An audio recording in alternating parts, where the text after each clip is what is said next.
दुसरे काहीच नेणे बोलतो वचने अति भाविका एका जनार्दनी तुमचा दास त्याची आस पुरवावी सच्चिदानंद रूपाय विश्वोत्पत्त्यादि हेतवे तापत्रये विनाशाय श्री कृष्णाय नमः यं प्रवचन्तमनपेतमपेत कृत्यं द्वैपायनविरहता राजुः पुत्रेति तन्मया सर्वभूमेषु स्तं सर्वभूतहृदयो मानतोऽस्मि नमो ज्ञानेश्वर नमो ज्ञानेश्वर नमो Dnyaneshwar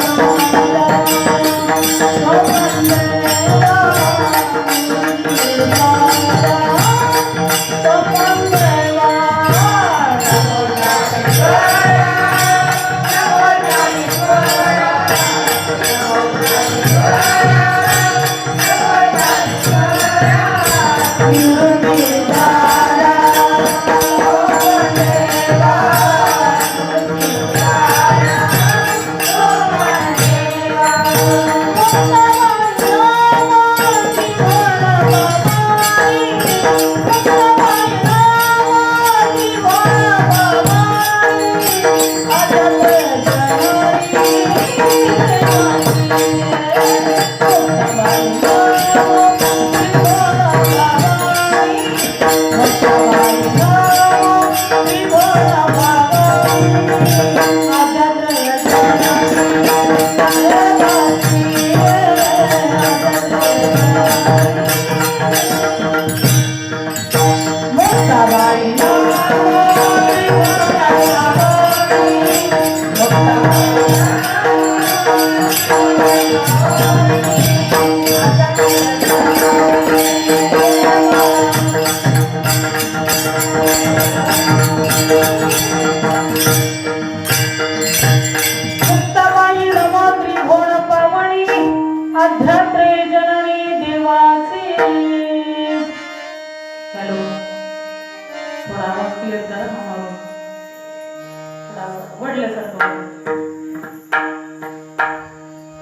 hello hello hello hello hello Muktabai नमो त्रिभुवन पावनी आध्यात्मिक जननी देवाचे भाविकांनी गीत शुद्ध करूया चित्त तुझ भाव आहे देव तरी हास खूपा प्रस्तुत कीर्तन रूपी करिता निवडलेला अभंग जग मांडणे संत मांडणे ईश्वर मांडणे जगताचे गुरु चराचरांचे गुरु स्वराज्य निर्मित छत्रपती शिवाजी महाराजांचे गुरु ज्यांनी कधी केला नाही परमार्थाचा आळस तेच वंदनीय जगद्गुरु तुकाराम महाराज झाले वारकरी संप्रदायाचे कलश महाराष्ट्र भूषण पाचवा वेद निर्माते जगद्गुरु तुकाराम महाराज यांचा 6 चरणाचा अभंग असून या ठिकाणी भक्तीचं वर्म सांगणारा आहे आणि ईश्वर प्राप्तीचं साधन सांगणारा आहे। तुम्ही म्हणाला अरे बापरे 3 चरणाचा अभंग सोडायचं म्हटलं तरी 12:30 11:30 वाजले जातात 6 चरणाचा अभंग सुटायचा म्हणल्यावर 4:30 वाजणार आहे।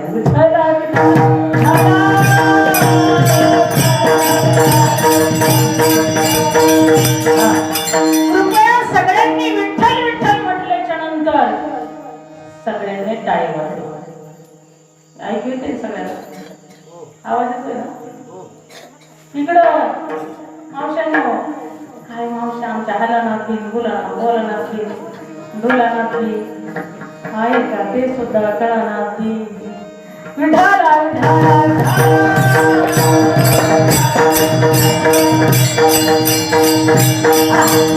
भावे गाणे गीत शुद्ध करुणिया चित्त तुझ भाव आहे देव तरी हा सुलभ उपाय इकडे ऐकू येते सगळ्यांना टेन्शन मध्ये नाही ना कोणी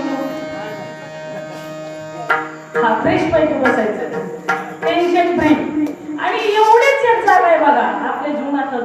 विसरण्यासाठी हाच पवित्र मंडप, हेच असतं भगवंताचं दरबार. इथं आपण सगळी दुःख विसरू शकतो, आहे का नाही? म्हणून त्याच्यासाठी भक्तीचं वर्म सांगणारा हा अभंग आहे. विठ्ठला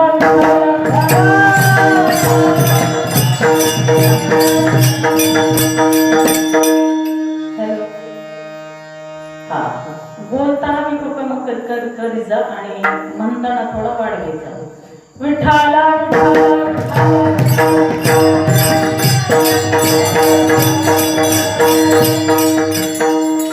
सुंदर असं आयोजन नियोजन या ग्रामस्थ मंडळींनी केलेलं आहे. पत्रिका आहे का?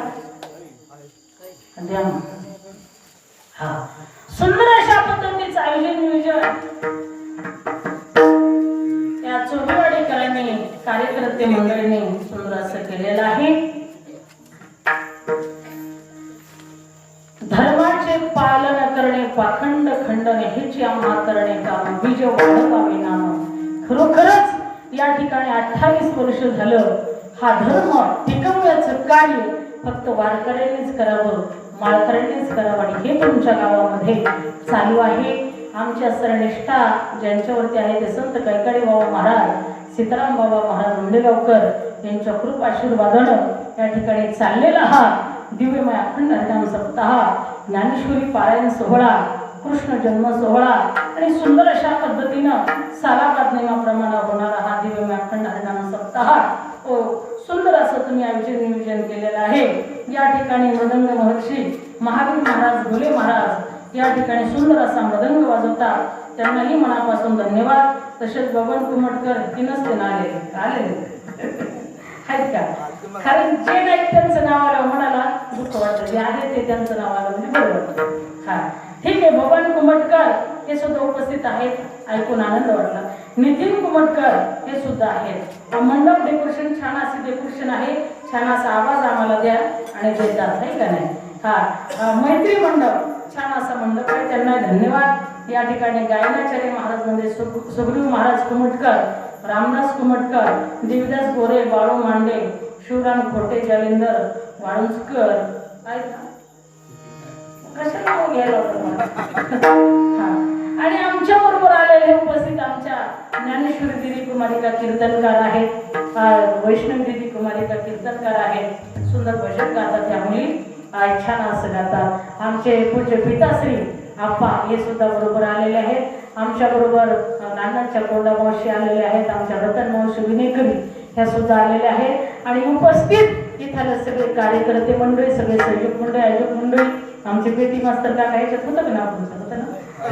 आदरणीय काका आहेत, आदरणीय आमचं सुंदर असं महिला मंडळ आहे. ज्यांनी आम्हाला 2 वेळ झाले जीव घातलं ते आमच्या वहिनी आहेत. छान असं असताना आमच्या गळगंडे काका ते सुद्धा आलेले आहेत.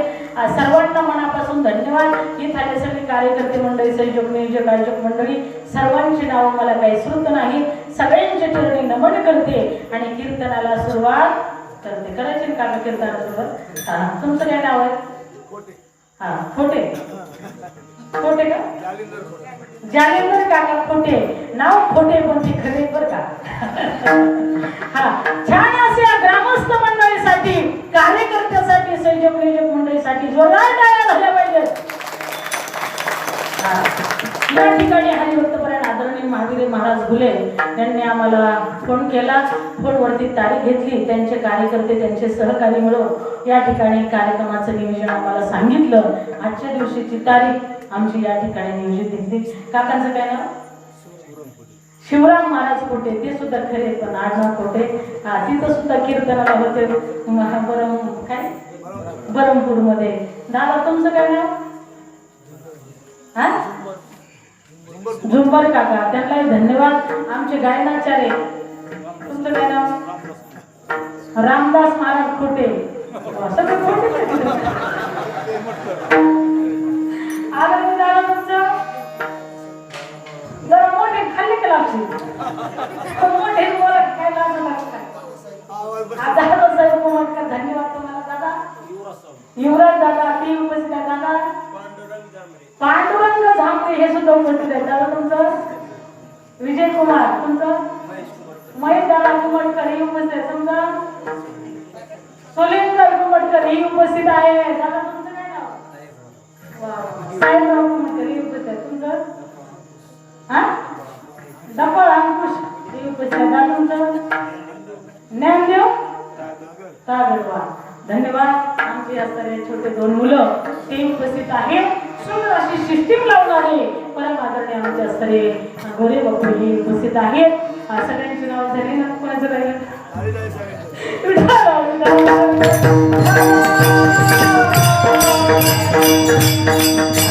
विनयकरी बाबा ही उपस्थित आहेत. तुमचं काय नाव लिहावं?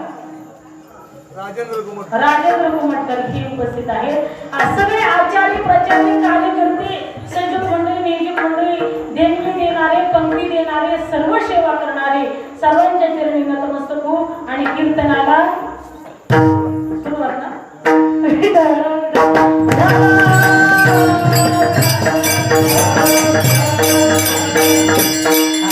कधी कधी असं घडतं कीर्तनाला सुरुवात कशामुळे मी विचारलं तुम्हाला की आपण कुठे आहोत नेमकं आहे का नाही.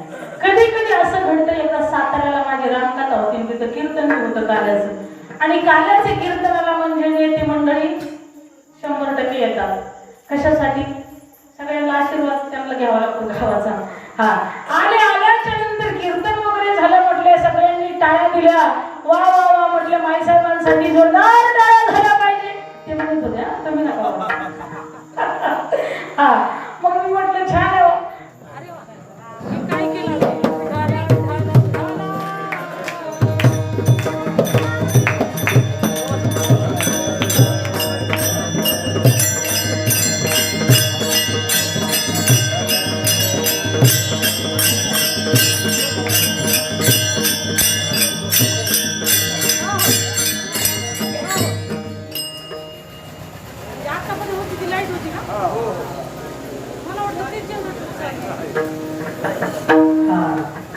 कुठं चाललं होतं आपण तवाले मावशी?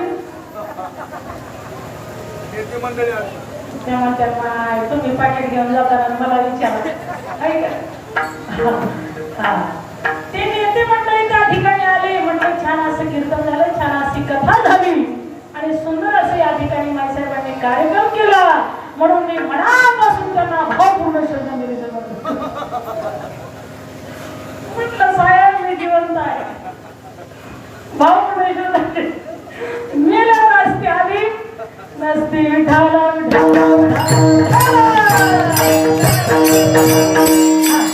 म्हणजे म्हणण्याचा भाव तो नसतो पण बोलण्याच्या ओघामध्ये म्हणून बोलून जात असतं.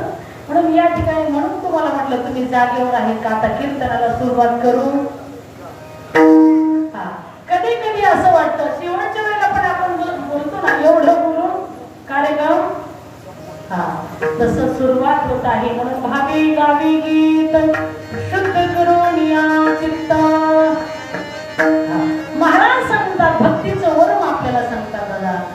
भक्तीचं वर्म सांगतात, ईश्वर प्राप्तीचं साधन सांगतात. लक्ष आहे ना सगळ्यांचं? लक्ष आहे ना? भक्तीचं काय करतात? साधन सांगतात. बघा भावी गावी गीत. कारण तुम्ही आम्ही सगळं जग कसं आहे स्तुतीप्रिय आहे का नाही. आपली स्तुती केली तर आपण ह्या जगाला प्रिय होतो. आता मी कीर्तनातून तुमचं नाव घेतलं म्हणजे वा तुम्हाला पण बरं वाटणार. तुम्ही काही क्षण आपलं जीवनातलं दुःख विसरणार. महाराजांनी आपल्याला एवढ्या माणसामध्ये आपलं नाव घेतलं. स्तुतीप्रिय आहे. माझं जरी एखाद्याने नाव घेतलं एखाद्या असणाऱ्या सभेमध्ये कीर्तनामध्ये आपल्याला एवढ्यातून आपलं नाव घेतलं वेगळं समाधान असतं. हो तसं माझा भगवंत सुद्धा कसा आहे स्तुतीप्रिय आहे. चष्म्यावर दादा कसा आहे परमात्मा? स्तुतीप्रिय आहे. भगवंताला सुद्धा काय आवडते दादा? स्तुती आवडते. स्तुती तुम्हाला आवडते का? आवडते. बरोबर. देवाला सुद्धा स्तुती आवडते. म्हणून या ठिकाणी तुम्ही आम्ही ज्या असणाऱ्या धडपडीमध्ये आहोत, ज्या साधनेमध्ये आहोत, जे आपलं ध्येय आहे ते पूर्ण व्हावा ही इच्छा मात्र कोणाची आहे? साधू संतांची आहे. म्हणून त्यांनी सांगितलं लई तडफडत बसू नका, लई कष्ट घेऊ नका. सोपं साधन सांगितलं ते म्हणजे अभंगाचं प्रथम चरण.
गरज, लय उपवास करायची गरज, लय उपाशी राहण्याची गरज, लय बिनाच्या आपलं चालण्याची गरज नाही. फक्त देवावर काय ठेवा? भाव ठेवा. काय ठेवा? भाव. एका ठिकाणी मी असंच म्हटलं कीर्तनामध्ये, अहो भाव ठेवा असं तुकाराम महाराज सांगतात. भावाने गीत गायलं पाहिजे. एक माणूस पळतच आला ना, माईक पैसे उभा राहिला, मोठ्याने आणायला म्हटला, माई साहेब माझा भावच चुटकून गेला. म्हटला लाईटीला, आता भाव आणू कुठून? म्हटलं बाबा तुझा भाव घरीच राहून दे, पण आपला कीर्तनातला आध्यात्मिक भाव पाहिजे. आपल्याला कसा पाहिजे?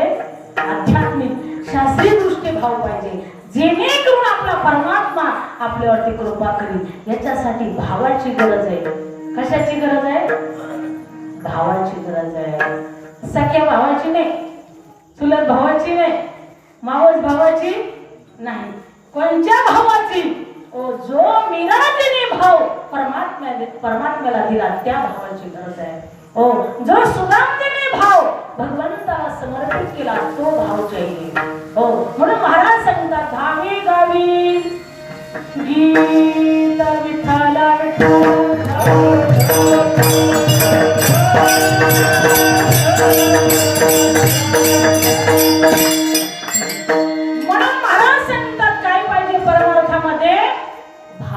ईश्वर प्राप्तीसाठी भाव. म्हणून भावे गावे गीत, शुद्ध भावनेने परमात्म्याचं गीत गायलं पाहिजे. आता गीत म्हटल्यावर इथे काही नावाचा उल्लेख नाही. गीत म्हटल्याच्या नंतर अनेक प्रकारचे गीत येऊ शकतात, अनेक वचनी शब्द गीत म्हटल्याच्या नंतर आता एक मुलगा म्हटला, तो म्हटला माई साहेब मला बी गीत गायला येतं. म्हटलं गा ना बाबा. असा छोटा मुलगा होता याच्यासारखा. म्हटलं छान आहे. काही काही ना लहानपणी संस्कार असतात, येते श्रेष्ठ तर ते देवी तर जन. मग काही काही लेकरांना लहानपणापासून संस्कार असतात. म्हटलं म्हण बाबा गीत. मग त्यांनी गीत कोणचं गायला सुरुवात केली? झिंग झिंग झिंग झिंग झिंग झिंग झिंग झिंग झिंग. पाठ आहे का? कशातलं आहे? वाव, तुम्ही बघितलंय काय?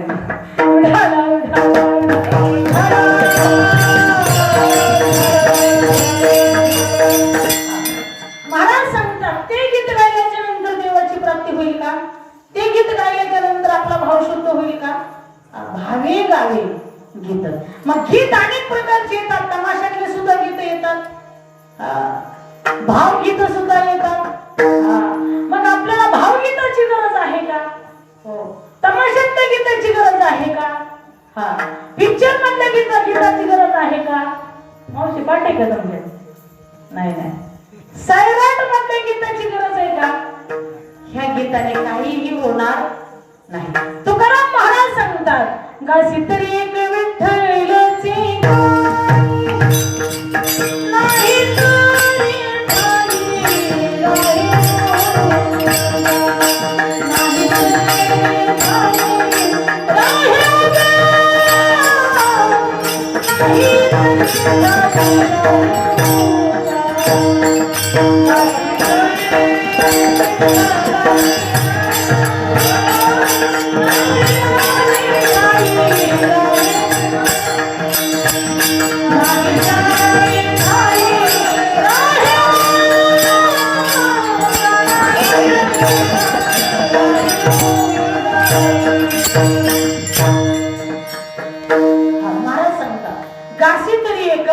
विठ्ठलाची नाही गायचंय ना तुला, त्या विठ्ठलाला गा.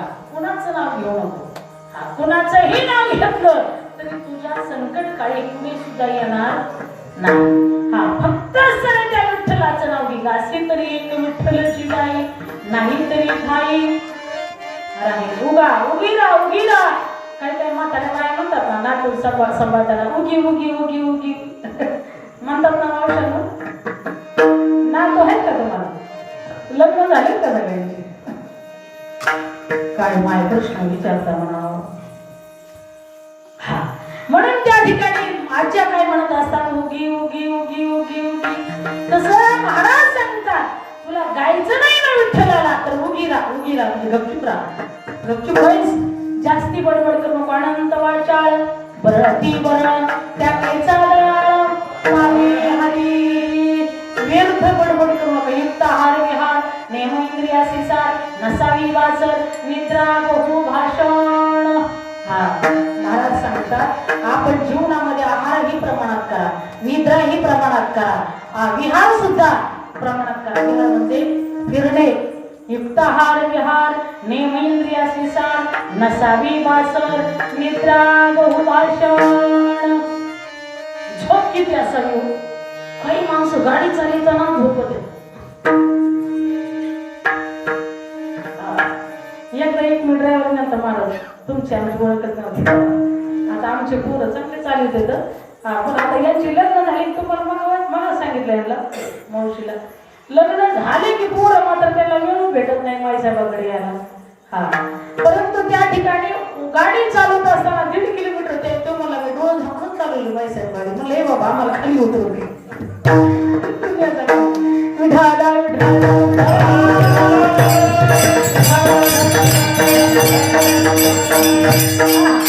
महाराज झोप किती असावी? लक्षपूर्वक कीर्तन ऐका.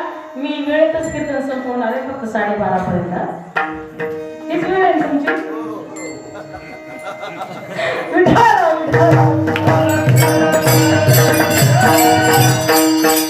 तुम्ही माझ्या पुढचे निघले.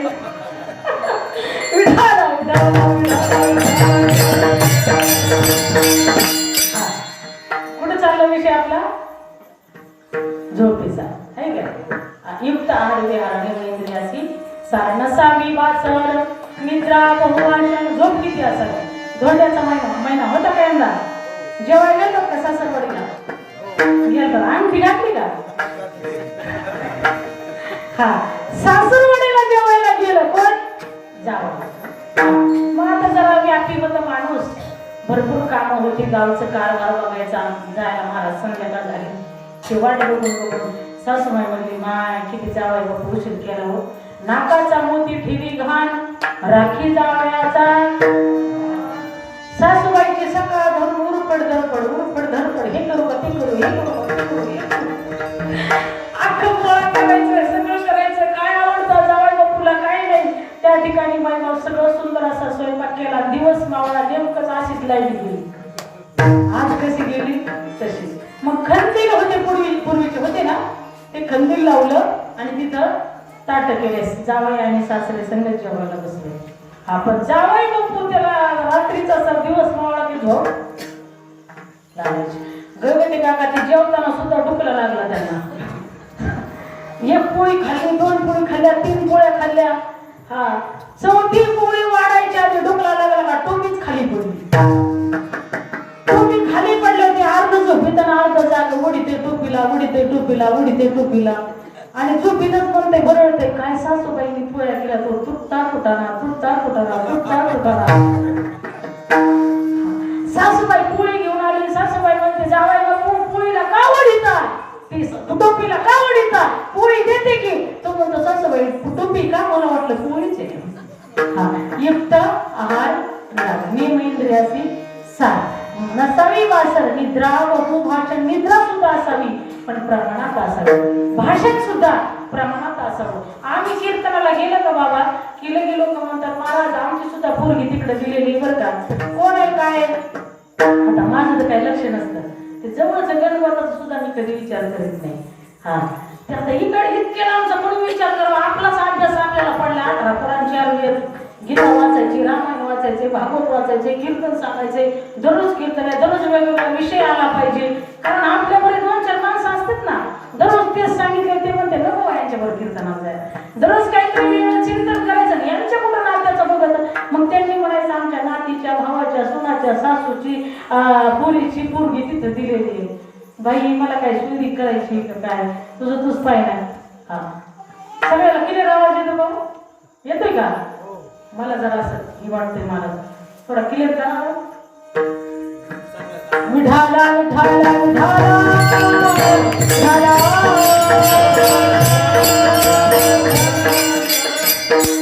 हा सिस्टीम छान आहे, तसं नाही काही, पण जरा ठळक बातमी आहे, दुसरं काही नाही. विठाला विठाला विठाला विठाला.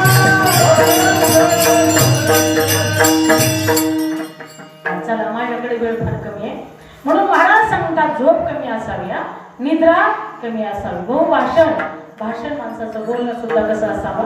प्रमाणात असावा. विहार फिरणं सुद्धा माणसाचं प्रमाणात असावा. आहार सुद्धा माणसाचा प्रमाणात असावा. कशासाठी हे नियम करायचे?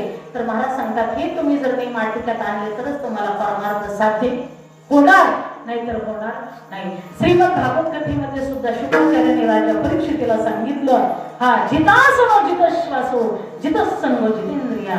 अगोदर तू आसनाला जिंक, नंतर इंद्रियाला जिंक, आणि इंद्रियाला जिंकल्यानंतर तुझं जे मन आहे याचं एकीकरण कर, आणि हे मन माझ्या चरणाकडे लाव. आणि तेव्हाच तुझं मन, जोपर्यंत मन तुझं स्थिर होत नाही तोपर्यंत माझी प्राप्ती तुला होऊ शकत नाही, माझं वचन तुला होऊ शकत नाही. असं कोण सांगतात? शुक्राचार्य राजा परीक्षितीला सांगतात. विठ्ठला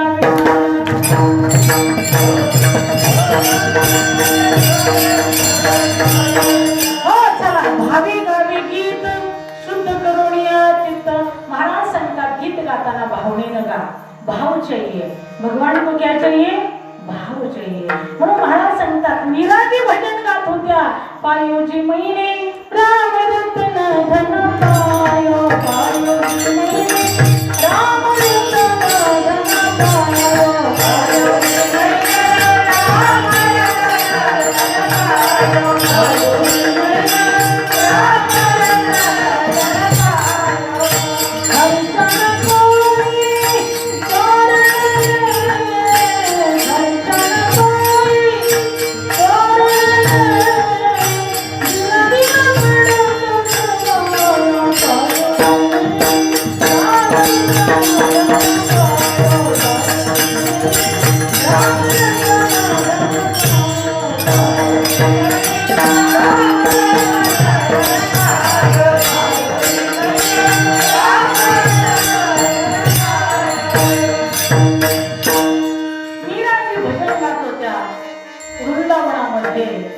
भगवान कृष्ण कन्हैयाच्या दरबारामध्ये सुंदर असं भजन चाललं होतं, आणि छान अशी कृष्ण कन्हैयाची मूर्ती समोर होती.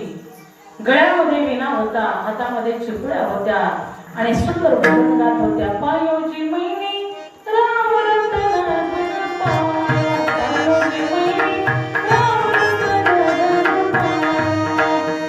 हे भजन पूर्ण गीत झालं. जगामध्ये भारतातले असणारे एकमेव असणारे खरोखर नामांकित एक गायक त्या ठिकाणी येऊन बसले. हा, आणि बसल्याच्या नंतर त्या ठिकाणी त्यांनीही ते भजन ऐकलं. ऐकल्याच्या नंतर भजन मीराजीने तो विणा काढला कृष्ण कन्हैयाच्या पाशी, त्या ठिकाणी तिथे ठेवून दिला पडदीवरती, आणि बाहेर निघल्या.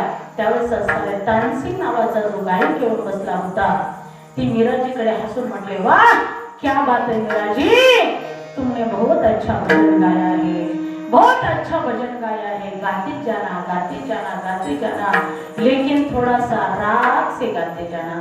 काय म्हटले? थोडा राग से गाते जाना. मीराजीला राग नाही आला. हा, जे मोठी माणसं असतात ते मोठे विचाराचे असतात, त्याचा अर्थ मोठा घेतात. मीराजीला राग आला नाही, मीराजी रागवल्या नाही. मीराजी हसल्या आणि सांगितलं, तानसेन जी मैंने भी सुना है, तुम भी बहुत अच्छा गाते हो, और तुम भी गाते जाना गाते जाना गाते जाना, लेकिन थोड़ा भाव से गाते जाना. मीराजी क्या कहती है? थोड़ा भाव से गाते जाना. भगवान को क्या चाहिए? भाव चाहिए. म्हणून महाराज सांगतात भावे गावे गीत. याच्यासाठी तुम्ही गीत गा, आणि गीत गात असताना भावनेनं गा. भावनेनं गायला त्याचा फायदा काय होणार आहे महाराज? तर महाराज सांगतात शुद्ध करून या चित्त. तुम्ही भावनेनं गीत गायलं की तुमचं चित्त नक्की शुद्ध होणार, आणि चित्त शुद्ध झाल्याशिवाय तुमच्या अंतःकरणात भाव निर्माण होऊ शकत नाही विठ्ठला विठ्ठला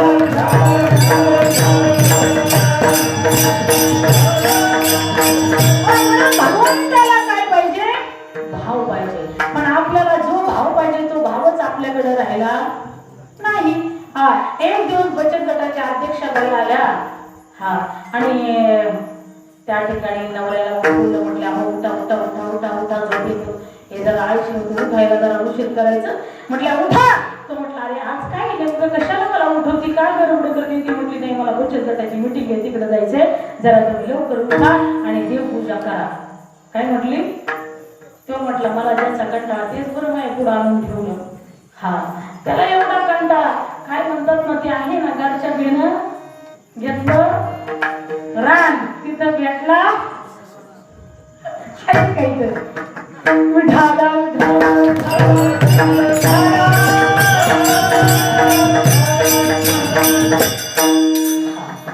महाराज त्यांनी उठवलं आणि म्हटल्या आजच्या दिवस पप्यात बाप देवपूजा करा बरं का. काय म्हटल्या? पप्यात बाबा आजच्या दिवस देवपूजा करा. तो म्हटला मला लय कंटाळा आलाय, मी काही करत नाही. नाही हो आजच्या दिवस करा, मला बचत गटाची मीटिंग आहे त्यासाठी जायचंय. बरं म्हटली ठीक आहे काय हरकत नाही. तिने पाणी आणून दिलं, दही आणून दिलं, दूध आणून दिलं. भाव पाहिजे का नाही? भाव कुठे? त्याला आवडच नाही, बायको सांगून म्हणून करायचं. हा मग तिथं कसं तरी सगळ्या ताटामध्ये सगळे देव टाकले, मांडले, पाणी टाकलं, दही टाकलं, दूध टाकलं. हा विठ्ठल रखुमाईची मूर्ती घेतली आणि त्याच्यावर दही होताही लागला. तेवढ्यामध्ये कुत्र्याची कौंड दारामध्ये आली. एवढे मोठ्या मोठ्याने कुत्रे भोकायला गेला, जेच राग आला, टेन्शन आलं म्हणतात ते विठ्ठल रखुमाईची मूर्ती घेतली ते कुत्रे टाकून टाकून. असा जर भाव असेल तर देव कधी प्राप्त व्हायचा सांगा बरं कधी. म्हणून महाराज सांगतात असे देवपूजा करायला नको, लटिका नको, देवाला खरं प्रेम पाहिजे. म्हणून भावे गावे गीत शुद्ध करून या चित्त.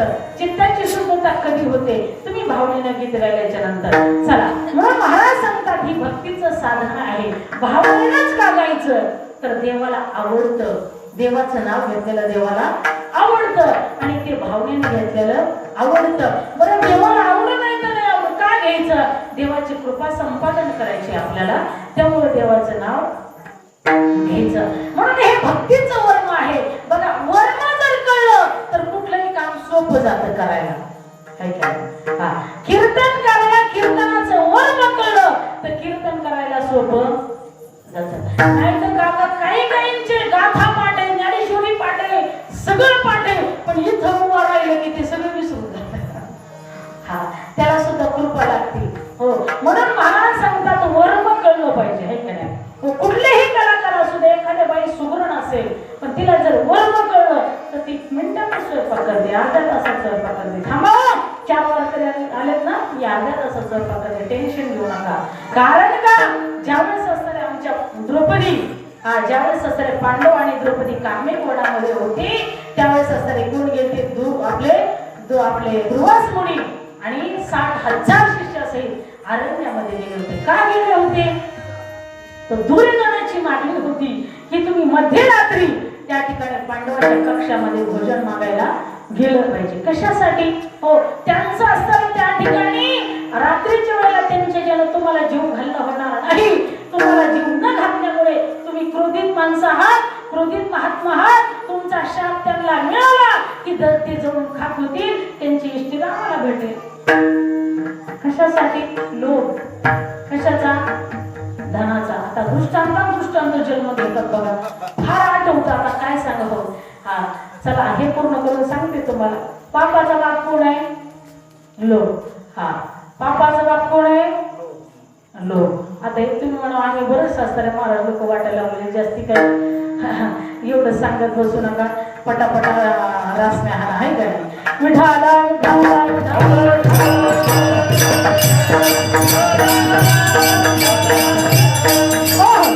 मध्यरात्रीच्या वेळी त्या ठिकाणी ते आले का? दुर्योधनाने 4 महिने दुर्वास मुनींची सेवा केली होती. 4 महिने त्यांना असताना सोन्याच्या ताटामध्ये जेवायला, सोन्याच्या तांब्यामध्ये पाणी प्यायला, एवढी सेवा त्यांची झाली होती आणि त्यांनी ते प्रसन्न झाले होते. वरपुऱ्यात क्याचयू मांडलेली शकुनी मामा होता. शकुनी मामाने चावी फिरवली की फिरायची बघा.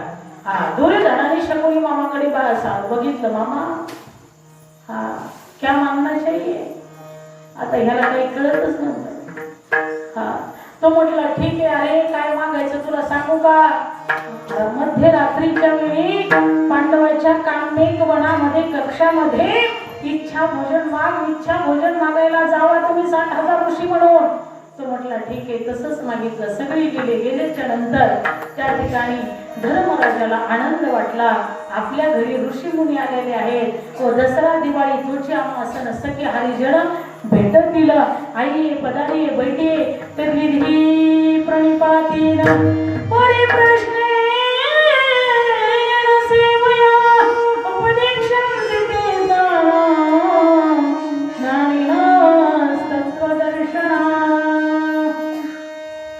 प्रणाम केला. धर्मराजाला आनंद झाला. महाराजी आई भेटी पदारी. महाराज म्हणाले बाबा हा मी प्रवास करून आलेलो आहे, मला भूक लागली आणि माझ्या शिष्यांना सुद्धा भूक लागली. 60,000 शिष्य बरोबर आहेत, त्यांना जेवणाची व्यवस्था करा. आता मध्यरात्री काही त्यांच्याकडे अरण्यामध्ये होते ती अज्ञातवास. त्या ठिकाणी महाराज पण त्या ठिकाणी द्रौपदीला थालीची प्राप्ती झालेली होती. दिवसभरामध्ये लाखो ऋषी जेवायचे, पण संध्याकाळी अन्नाचा कण सुद्धा घरामध्ये नसायचा. सूर्यास्त झाला की त्या ठिकाणी त्या थाली अन्नदान द्यायचे बंद व्हायची. शेवटी त्या ठिकाणी मग असताना खरोखर द्रौपदीने विचार केला, आता 2 प्रहर रात्र झालेले आहे, 3रा प्रहर चालू झालेला आहे. त्यावेळेस असणारे धर्मराजा आणि सगळे असणारे पांडव लट लट लट लट लट कापत होते, घाबरले होते. आता ऋषी मात्र आम्हाला शाप देऊन गेल्याशिवाय राहणार हो. त्यावेळेस असताना तिने काय केलं, हो त्या धर्मराजाला बोलून घेतलं आणि सांगितलं महाराज काळजी करायचं काम नाही, 3रा प्रहर सुरू झालेला आहे.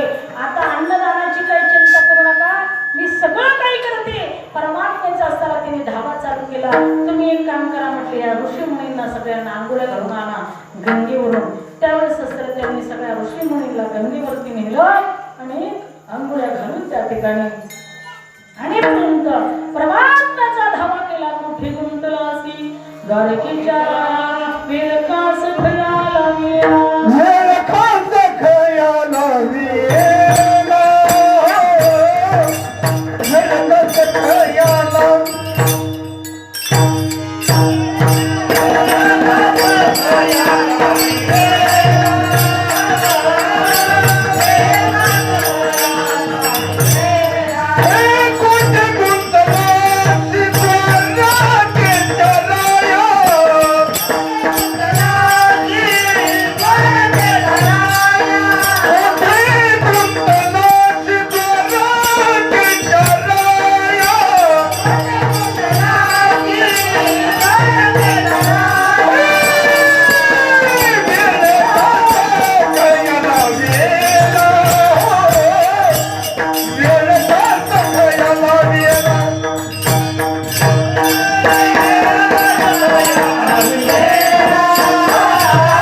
भगवान परमात्मा हाकी सरसी उडी घालून या स्तंभ फोडी ऐसा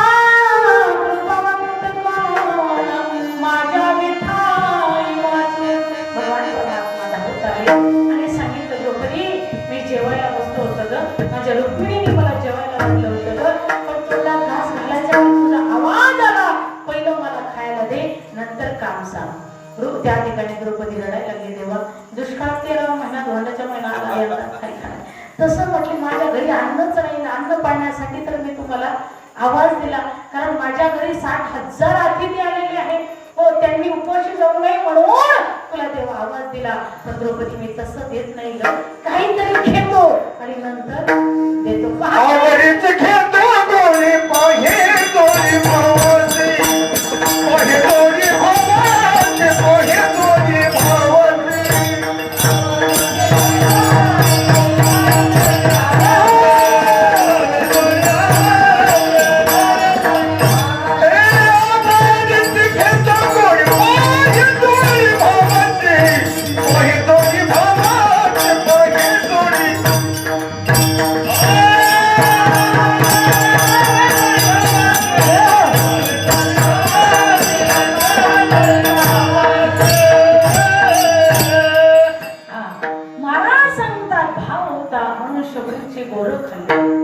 आहे जोडी भावाची. हा महाराज सांगता भाव होता म्हणून सुदामाची पोळी खाल्ली. कोण म्हणतं भगवान परमात्मा खात नाही? परमात्मा खातो, परंतु खाऊ घालणारा तसा पाहिजे. लोक कहते हैं भगवान खाते नहीं, शबरी इंद्रा खिलाते नहीं. अच्युतम केशवम नाम नारायण कृष्ण दामोदरम जानकी वल्लभम. अच्युतम केशवम नाम नारायण कृष्ण दामोदरम जानकी वल्लभम.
आणि जे गोड आहे ते देवाला द्यावं आणि ते देवाने खावं. ऐका महिमावडीची बोळे खाई भिल्लटीची थोर प्रेमाचा रुकेला अति दुष्काळ तयाला पोहे सुद्धा देवाची पके मारी कोरडीची नमणे उचिष्टात वाटोडी तुकामाई भक्ती पुढे.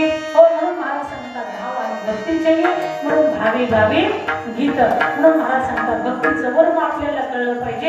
एका महाराजाला 500 शिष्य होते. किती? 500 शिष्य असल्या कारणाने एक दानशूर माणूस होता. त्याने 25 एकर जमीन दान दिली त्या महाराजाला. कुणाला? महाराजांना. कुणाला द्यायची इच्छा असेल तर नाव द्या बरं महाराजांना. हा ते सांगते ना आम्हाला बाबा. आमचा नंबर वगैरे आहे त्यांच्याकडे. आहे का इच्छा कोणाची? अरे बाबा म्हणून एवढी जमिनीचे भाव वाढले तर तुम्हाला कुठं द्यावा आहे का नाही. पण तो उदार अंतकरणाचा होता तो गावचा पाटील. 25 एकर दान दिली दादा जमीन दिल्याच्या नंतर 10 वर्ष झालं. बाबाने विचार केला काहीतरी उत्पन्न काढलं पाहिजे. बाबा लय चिकट आणि बाबा लोक चिकट असतात. तुम्ही लेट आले कुठे एखादा कीर्तन करून आले काय लेट का होईना पण आला दर्शन दिलं धन्यवाद. हा बाबा लोक जास्ती चिकट असतात. ज्याला कोण नसतं ते जास्त चिकट असतं बरं का. एकच बिस्किट पुढे आपण 17 बारा त्यातच एक बिस्किट काढून खाणार दुसऱ्याला देणार. हा म्हणून ते म्हटले ठीक आहे. हा शिष्य लोक जरा भडक होते. ते म्हटले बाबा लगेच जीसीबी बोलवतो म्हटले. लगेच असताना हे रान व्यवस्थित करून टाकू. जे खड्डे खुड्डे आहेत ते असताना साफसफाई करून टाकू. बाबा म्हटले थांबा अजिबात जीसीबी सांगायचं नाही ट्रॅक्टर सांगायचं नाही काही सांगायचं नाही. तुम्ही कशाला आहेत म्हटले खायला का नुसते. हा मग म्हटले कुणी कुदळी घ्या कुणी गोरे घ्या कुणी पाट्या घ्या कुणी कुराडी घ्या. म्हटले कुराडी कशाला झाडं तोडायला पाट्या कशाला ही गाडी पाठी भरायची तिकडे खड्ड्यात वाचायची. हो घन घ्या घन कशाला म्हटले. हा म्हटले दगड फोडायला. हा मग ते नाही उचलला दगड तर फोडायचा आणि तिकडे टाकायचा. 5-50 शिष्य एका दगडाला झटत होते. तासन तास त्या ठिकाणी दगड फोडायचा प्रयत्न करीत होते पण दगड काही कुठे. सगळे बाबाकडे गेले. म्हटले बाबा जे आहे दगड ते नाही फोडलं तर चालेल का. नाही नाही म्हटले ते रानाची लेवल झाली पाहिजे ते टेकाडे ते फोडलंच पाहिजे म्हटले. हा म्हटले आम्ही तर त्रासून गेलो आमच्याच्यानं ते होत नाही आता काय करायचं. घामाघूम झालं म्हटले. म्हटले असं करा गावातल्या वडाऱ्याला बोला हे त्याला सोडून बघ का. हा म्हटले ते वडाऱ्याला बोला आणि ते आल्याच्या नंतर मग आपण ते दगड फोडू. ते आले बघ का. आल्याच्या नंतर त्याने असं सगळे शिष्य मंडळी बाबांचे होते ते गेले. म्हटले कुठे काय दगड. हा तो दाखवल्याच्या नंतर बाबा त्याने मोठा घन आणला होता. असा झमाट करून त्या ठिकाणी ठोका मारला. असाच मारला असा ठोका मारला की बाबा तो दगड फुटला ना. जे तासन तास घामाघूम झाले होते झटत होते त्यांनी टाळ्याच वाजवल्या. काय केलं टाळ्या वाजवल्या. म्हटले बाबा आम्ही 3 तास झालं झटतो तरी दगड फुटला. तुम्ही कस काय फोडला.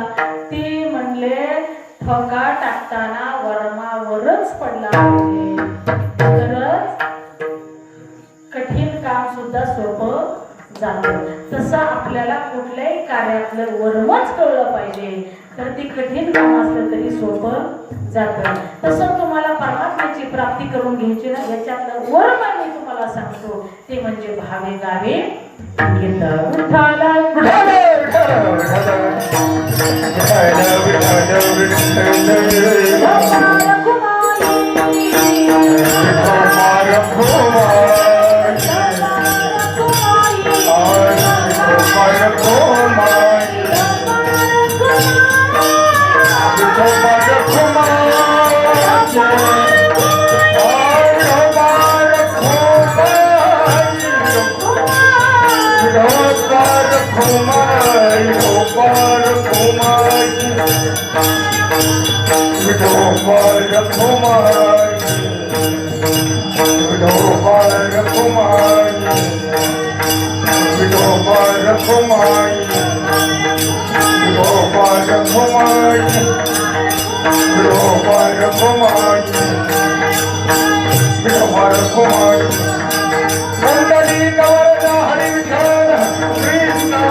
जरा सगळ्यांनी जोरदार टाळ्या वाजवायच्या.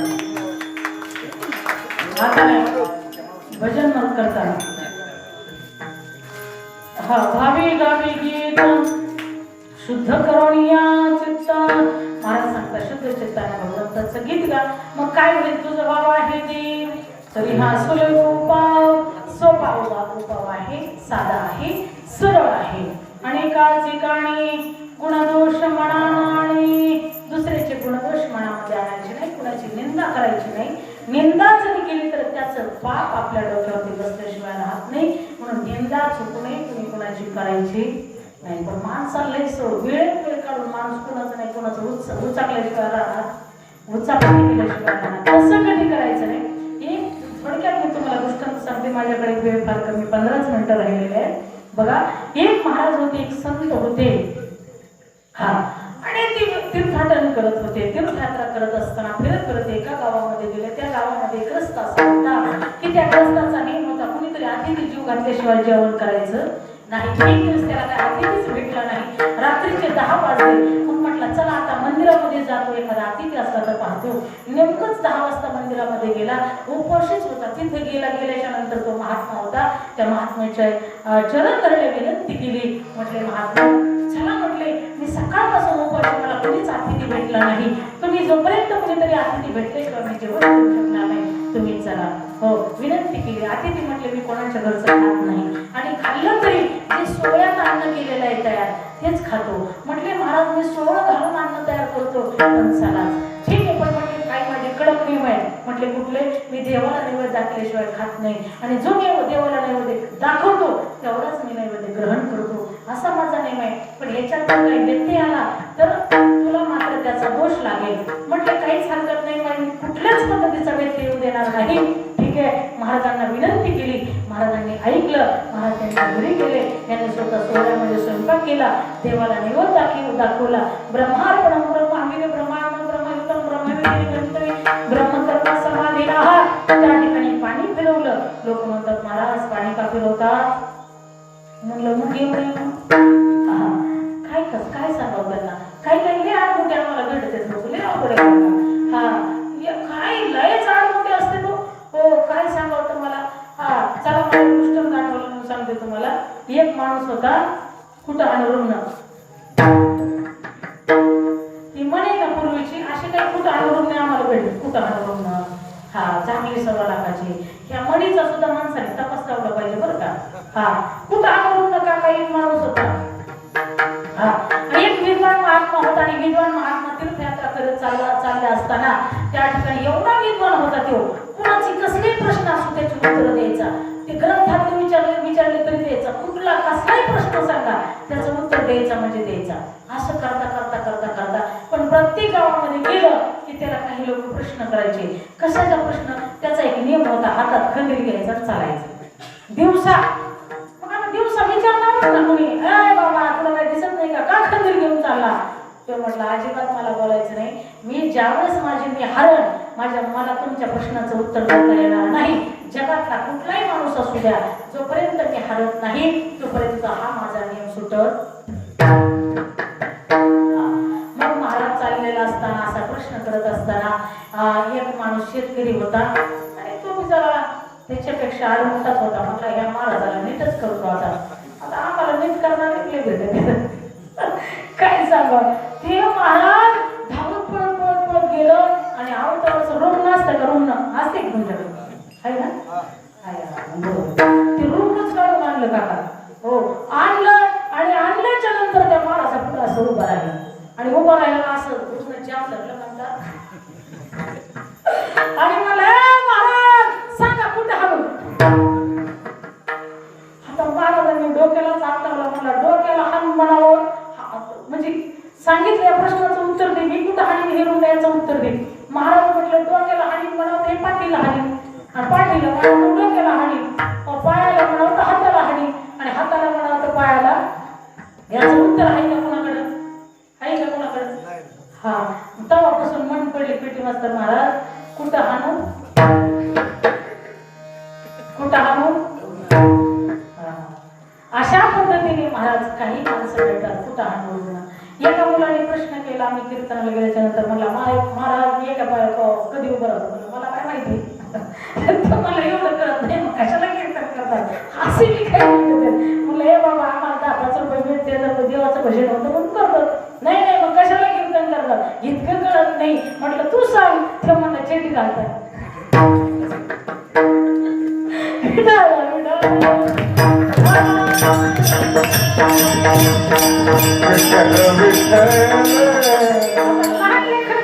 विचित्र असतात. प्रश्न आहे. 2 मुलं होते. एकाचे 6 रुपये हरवले. हा, एक ठोका सापडला, पण 5 रुपये ठोका सापडला. त्याने दुसरा मित्र होता, त्याने त्याच्या पाय घेऊन उभा राहिला. दोघे शाळेत गेले. उशीर झाला. सरांनी दोघांनाही मारलं. म्हटले तू का उशीर केला? तो मला 5 रुपये ठोका सापडत नव्हता. दुसऱ्याला विचारलं तू का उशीर केला? ते म्हटलं त्याच्या पाय घेऊन उभा राहिला होता.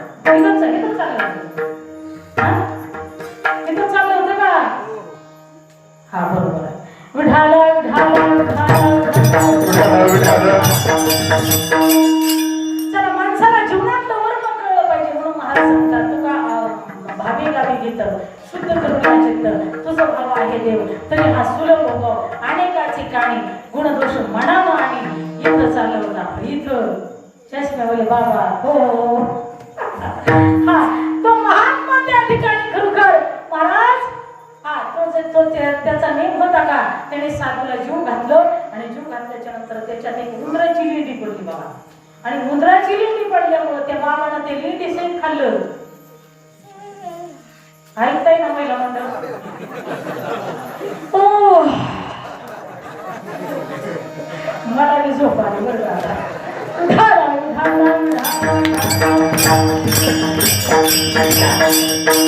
त्यांनी सांगितलं टाइम झाला बास करा तुकाराम महाराज काय म्हणतात लगेच बंद करा म्हणतात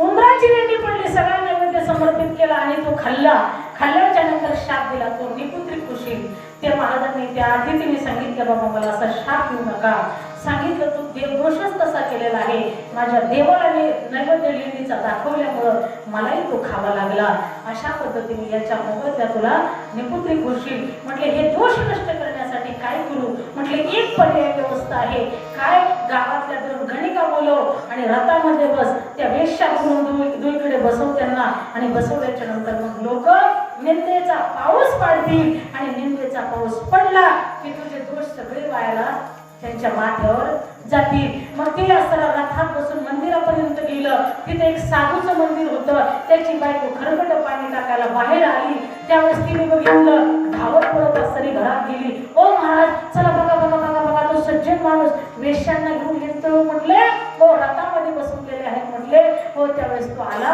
आणि आल्याच्या नंतर मग त्याचं 2 टोपली पाप शिल्लक राहिलं होतं एक टोपली पाप त्या माऊलीच्या डोक्यावर बसलं आणि दुसरं टोपली पाप त्या बाबाच्या डोक्यावर बसलं कशामुळे तर त्याची निंदा केली होती म्हणून महाराज म्हणतात अनेकाचे कानी गुणदोष मनात न आली दुसऱ्याचे दोष मनात सुद्धा आणायचे नाही तुम्हाला करायचं ना विठ्ठलाचं भजन करा देवाचं भजन करा पण दुसऱ्याचं धुणं व्हायचं काम करायचं नाही नसता दोष आपल्या घरच्या भाकरी खायचे त्यांच्यावर घ्यायचे किती आपल्याला दोष आहे म्हणून तुकाराम महाराज आपल्याला सावध करतात म्हणून अनेकाचे काने गुणदोष मनात आणि मग काय करावं महाराज आम्ही सांगितलं तुम्ही एकच करा मस्तक ठेंगणा करी संतांच्या चरणा संतांची सेवा करा हे सांगितलं मग एवढंच नाही तर महाराज सांगतात निश्चित वचन देणे होय समाधान जेणेकरून समोरच्याला आनंद वाटेल असं गोड बोला साचा निमवाळ मिथिला निरसा शब्द जैसे कल्लोळामृताचे असं बोला म्हणून महाराज सांगतात एवढंच नाही पण जाता जाता आणखी ईश्वर प्राप्तीचं लवकर साधन होईल असं वर आणखी सांगितलं अभंगाचं शेवटच्या तुका म्हणे भारत वडत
Oh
उपकार करीत जा असं जगा दान करा धर्म करा दया करा भगवत नामचिंतन करा भक्ती करा भजन करा वारी करा अशा पद्धतीचं नामचिंतन करत राहा जीवनामध्ये चांगलं कार्य करत जा वाईट कार्य घडतच असतं हा आपल्या पायाखाली मुंग्या मरतच असत्या पण चांगलं करावं लागतं आणि वाईट आपल्याला घडत असतं म्हणून माणसाचं ध्येय काय आहे तर चांगलं काम करा जाता जाता मला एवढंच सांगायचं आहे अशा अभंगाचा शब्दाशय भावार्थ मी तुमच्या समोर मांडलेला आहे पण जाता जाता एक सांगत आहे की असताना जाता जाता आपल्या आई बापाला कधी विसरू नका जे देशाची सेवा करतात देशाच्या सीमेवरती लढतात त्या जवानांना कधी विसरू नका जो माझा अन्नदाता शेतकरी आहे त्याला कधी विसरू नका आणि या ज्यांनी महाराष्ट्र निर्माण केला असा असताना या राष्ट्राचा राजा छत्रपती शिवाजी महाराज त्यांनाही कधी विसरू नका ज्या वीर विरंगणा होऊन गेल्या सांगायला विषय भरपूर आहे माझ्या आऊसाहेब या ठिकाणी जिजामाता सारख्या माता फार कमी आहेत आपल्या हिताच्या जागा ठेवणाऱ्या मुलांना चांगले संस्कार करणाऱ्या मुलांना साठी माझ्या आऊसाहेब जिजाऊ सारखी आई पाहिजे मदरेशी सारखी आई पाहिजे अहिल्याबाई सारखी आई पाहिजे जनाबाई सारखी आई पाहिजे मुक्ताई सारखी आई पाहिजे आपल्या लेकरांवरती चांगले संस्कार करा तरच म्हातारपण आपलं व्यवस्थित जात असतं आणि आई वडिलांचे फार उपकार असतात एवढे उपकार काय सांगू आता संतांचे उपकार तर आहेतच पण आई बापांचे फार उपकार असतात जन्मल्यापासून मरेपर्यंत आपण आई बापांना दुःख दिलं तरी तुमचं आमचं कल्याण व्हावं अशा त्यांच्या मनामध्ये संकल्पना असते आशीर्वाद असतात म्हणून महाराज सांगतात जन्म दिला आईने मला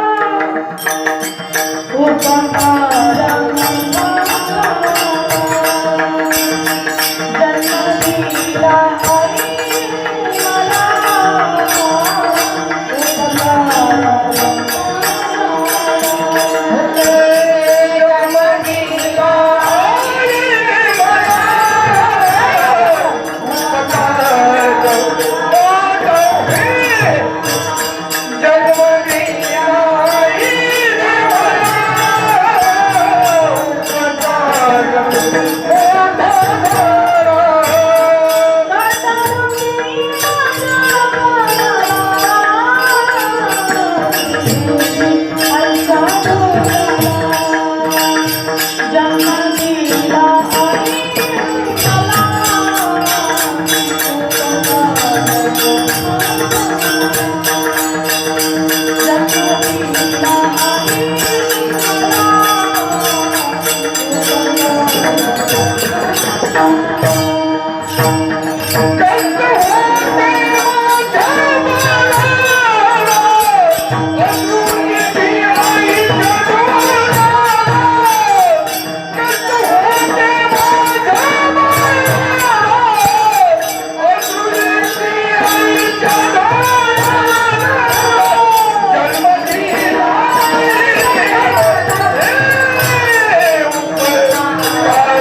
जीवनभर सांभाळते, आपला जीव वगळून टाकते. आहे ना तुम्ही आहेत काय?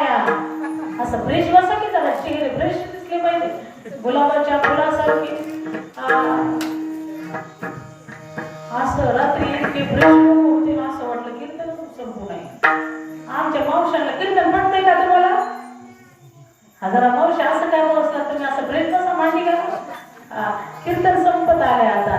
मला सांगता जन्म दिला आईने मला, उपकार मोठा झाला. वा आता आवाज छान पडले, संपत आले. मला सांगतात आईचे फार उपकार असतात हो. एका आईने डोळा द्यावं, लहान लेकरू आहे. डॉक्टरने सांगितलं ताई साहेब तुम्हाला मुलगा झालेला आहे. वा क्या बात आहे. हा माझ्या भाग्याचा उदय झाला हो डॉक्टर साहेब. हो हो, पण एक उणीव आहे. काय? त्या मुलाला मात्र डोळा नाही हो. आईचं जीव खास कर त्या ठिकाणी काहीच केलं ना. डॉक्टर साहेब काही करा, लाखो रुपये द्यायला तयार आहे मी, 2 एकर जमीन आहे तेवढी विकायला तयार आहे, पण माझ्या लेकराला डोळा हवाय हो. डॉक्टर साहेब म्हटले 2 दिवसात मी चौकशी करतो कोणाचा डोळा भेटतो का. कोणाचा डोळा भेटला नाही. सांगितलं ताई साहेब तुमचा रक्तगट आणि लेकराचा रक्तगट एक आहे, मी तुम्हाला मात्र त्या लेकराला मात्र तुमचा डोळा जमू शकतो. ठीक आहे हरकत नाही डॉक्टर साहेब. लगेच डोळा काढा आणि माझ्या बाळाला बसवा. लगेच काढला डोळा, लगेच बाळाला बसवला. हा करता करता बाळ मोठं झालं. वर्ष झालं, 2 वर्ष झालं, 3 वर्ष झालं, 4 वर्ष झालं, 5 वर्ष, 6 वर्षाचं. शाळेत घातला. शाळेत घातल्याच्या नंतर 1ली, 2री, 3री, 4थी, 5वी, 6वी, 7वी, 8वी, 9वी, 10वी, 10वीला चांगल्या मार्काने लेकरू पास झालं हो. हा पण लेकरू सतत आईला म्हणायचं आई तू माझ्या घरी येऊ नको बरं का. नाव घालायला गेलं तेव्हा सुद्धा म्हटलं आई तू माझ्या घरी येऊ नको बरं का. मला माझे मित्र नाव ठेवतात. आता तर आईला कळलं माझ्या लेकराचा सत्कार आहे. मी गरिबीतून लेकरू वाढवलं, घडवलं, मोठं केलं आणि आता माझ्या लेकराचा सत्कार होणार आहे. गावच्या तालुक्याच्या आमदाराच्या हातानं आईचा जीव मोठा झाला. बाळा मला खूप आनंद वाटला रे, तुझा सत्कार आहे. म्हटले हो आई तुला मुली सांगितलं मला कळलं बाबा, पण ठीक आहे आई तुला कळलं पण तू यायचं नाही बरं का. आईचं काळीच खसखस त्या ठिकाणी खरं. आई त्या ठिकाणी चिंता करू लागली. का बाळा का मी यायचं नाही? अगं आई नाही यायचं, तू मला फार माझे मित्र असतात, खूप चिडवतात, खूप नावं ठेवतात ग. आंधळीचा पोरगाला, आंधळीचा पोरगाला, तू आंधळी ना ग त्यामुळे तू यायचं नाही बरं का. हा ती म्हणली बाबा मी येणार आहे दादा, मी लांबून कोणा एका डोळ्याने तुझं असताना त्या ठिकाणी सोहळा पाहणार सत्कार समारंभाचा. सांगितलं आई तुला जर यायचं असेल तर मी जाणार नाही. आई म्हटलं ठीक आहे. परंतु मुलगा गेला पण आई चोरून त्या ठिकाणी गेली. मागं असताना त्या ठिकाणी एका कोपऱ्यामध्ये बसली आणि त्या ठिकाणी मोठ्या लोकांच्या हातानं, आमदाराच्या हातानं, सर्व सन्माननीय लोकांच्या हातानं त्या लेकराचा सत्कार झाला. आणि तिथल्याच असताना त्या मॅनेजमेंट करणारा होता त्याचं लक्ष त्या ठिकाणी गेलं. आईसाहेब सुद्धा इथे आलेले आहेत. नाव पुकारलं आईसाहेब तुम्ही सुद्धा या ठिकाणी या तुमच्या बाळाचा सत्कार होतोय त्याच्या अगोदर तुमचा करावा असं मला वाटत होतं, पण तुम्ही उशिरा दिसल्या ना ह्या स्टेजवरती. आई ती आली हो. आल्याच्या नंतर आईला आनंद झाला. परंतु त्या ठिकाणी बाळाला कळलं माझी आई आली. मी आईला सक्त ताकीद केली होती आई येऊ नको, पण आई आली ना. बाळाला खूप राग आला. घरी गेला, पिशवी भरवली आणि त्या ठिकाणी निघून गेला. बाबा दुसऱ्या गावी पूर्ण असताना शिक्षण केलं, जॉब करू लागला, नोकरी लागली, छोकरी भेटली, तिकडे संसार करू लागला.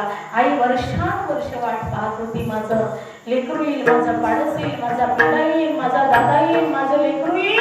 रोज वाट पाहिजे, रोज वाटेकडे जायची, रोज गावच्या सरपंचाला विचारायची अहो माझ्या लेकराचं पत्र आलं का, तार आले का, का निरोप आला का नाही मावशी तुमच्या लेकराचं पत्र आलं नाही तार आले नाही निरोप आला नाही ती माऊली रोज रडत बसायची वाटेकडे पाहत बसायची माझं लेकरू माझ्या डोळ्याचा तिरस्कार करायचं म्हणून दूर गेलं देवा हे कसं दुर्भाग्य आहे माझं शेवटी त्या ठिकाणी काही केलं त्या माऊलीला गम दिला हा गावच्या सरपंचाला घेतलं 10,000 रुपये तुमच्या गाडीला देते पण माझ्या लेकरापर्यंत मला पोहोचा त्या ठिकाणी गाडीत बसली त्यांनी ऐकलं त्याला तिला तिथपर्यंत नेल्याच्या नंतर त्या ठिकाणी सकाळी गेल्या 10:30-11 पर्यंत ती माऊली गाडीतून उतरली आणि त्या ठिकाणी गाडीचा तिच्या मुलाचा दरवाजा वाजवल्याच्या नंतर यहाँ तक मॉडेल बाहेर आल्याबरोबर त्या आईची काष्टातली साडी आणि त्या ठिकाणी बिना कुंकवाची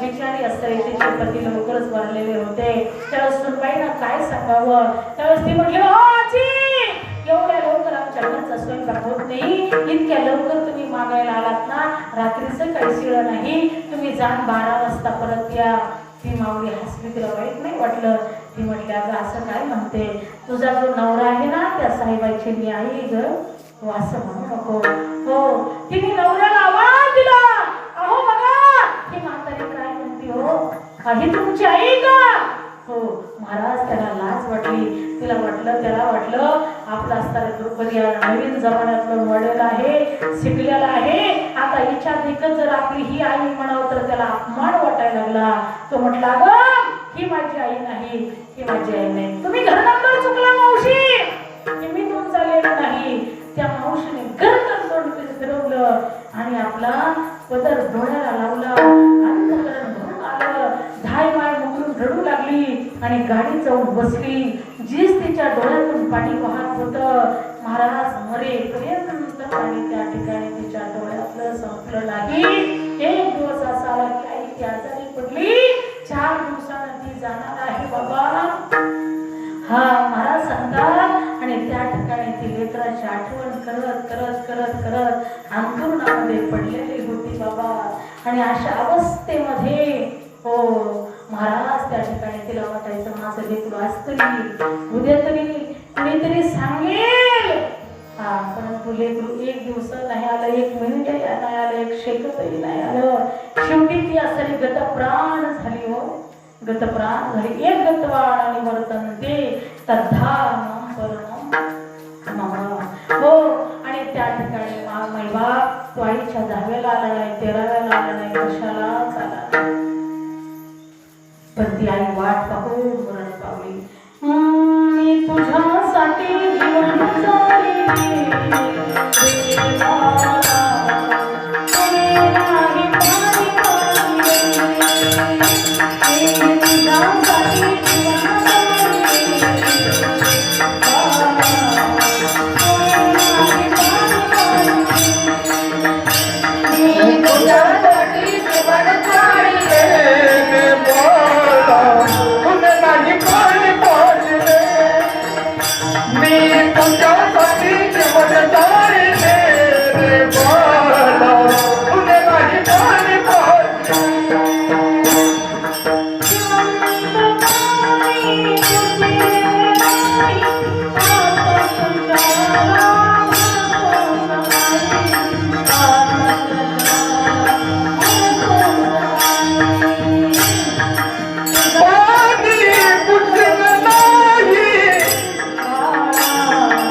कमीपणा वाटत होता तुला लोक चिडवत होते त्या ठिकाणी तुला कमीपणा वाटत होता बाबा पण मला त्याचं दुःख वाटत नव्हतं रे लेकरा हा असताना खरोखर माझा तुला शुभ आशीर्वाद आहे तो मोठा हो परंतु तुझ्या लक्षात नाही रे बेटा, हा डोळा ज्या डोळ्यासाठी तुम्हाला नाव ठेवत होता ना, तो डोळा मी तुला काढून दिला आणि तुझा उजवा डोळा तुम्ही डॉक्टरांनी मात्र काढून तुला लावला हे तुला माहीत नसेल.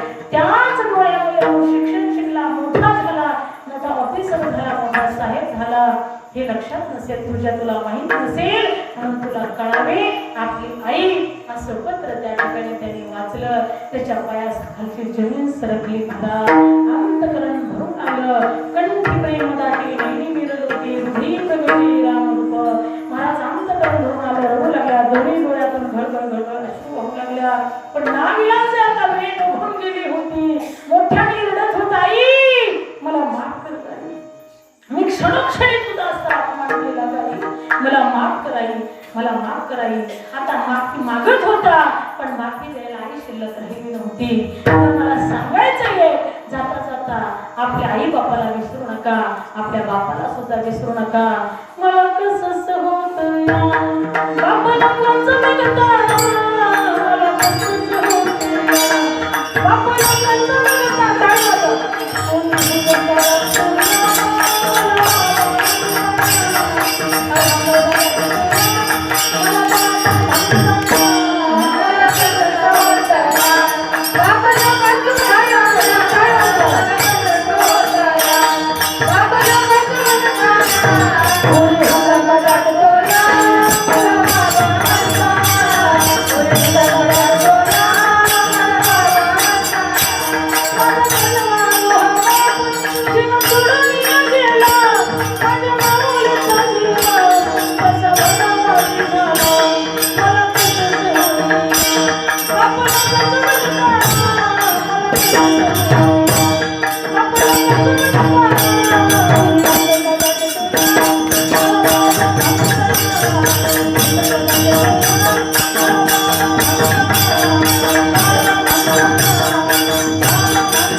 काय तुम्हाला 2 तास मी त्रास दिला नाही. आणि सगळ्या पुरुषांनी सुद्धा वर हात करा, ज्यांना हात नाही त्यांनी वरती हात करा, ज्यांना हात नाही त्यांनी वर धरू नका. काही काही सांगूनही ऐकत नाहीत, लय निवार भेट असतात. ते म्हणतात आणि महाराजाला काय, महाराजाच्या बापाला सुद्धा ऐकणार नाही. माझ्या बापाचा सरकारा उतारा काय तुम्हाला द्यायचा आहे का? सगळ्यांनी वर हात करायला, चिकन मुली हात वर करणार नाही, त्यांच्यावर आला सांगायचा. माझ्या मावल्याने वर हात करा, माझ्या मायबापांवर सकाळ होत अशी सगळ्यांनी प्रेमाने भजन करा. ओम नमः शिवाय, ओम नमः शिवाय, ओम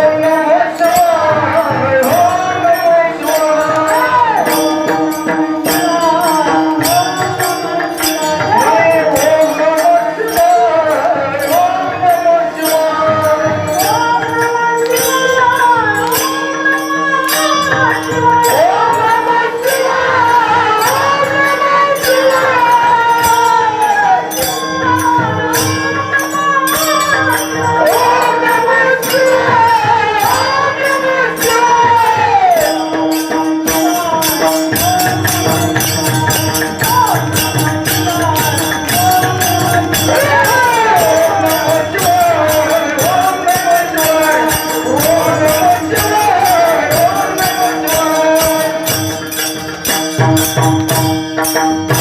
नमः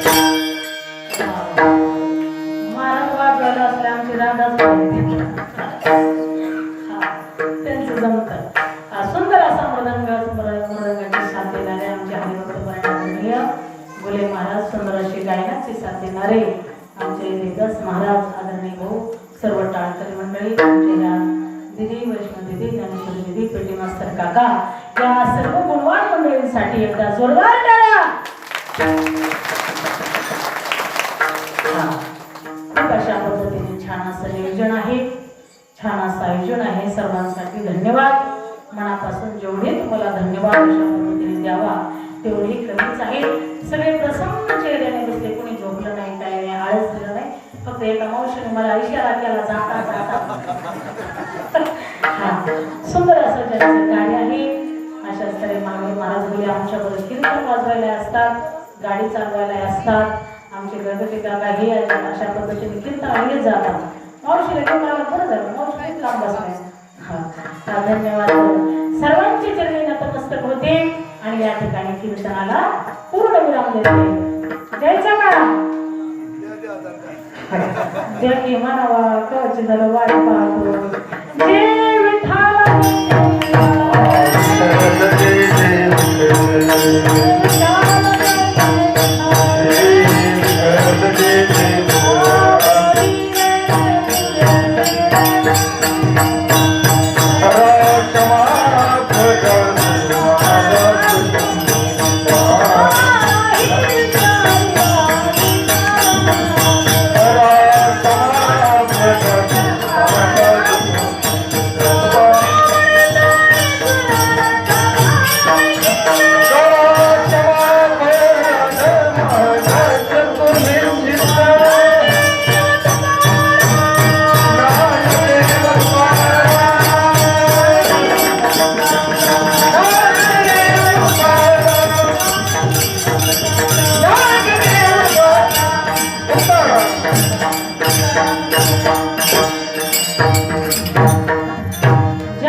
सूचना होतील तोपर्यंत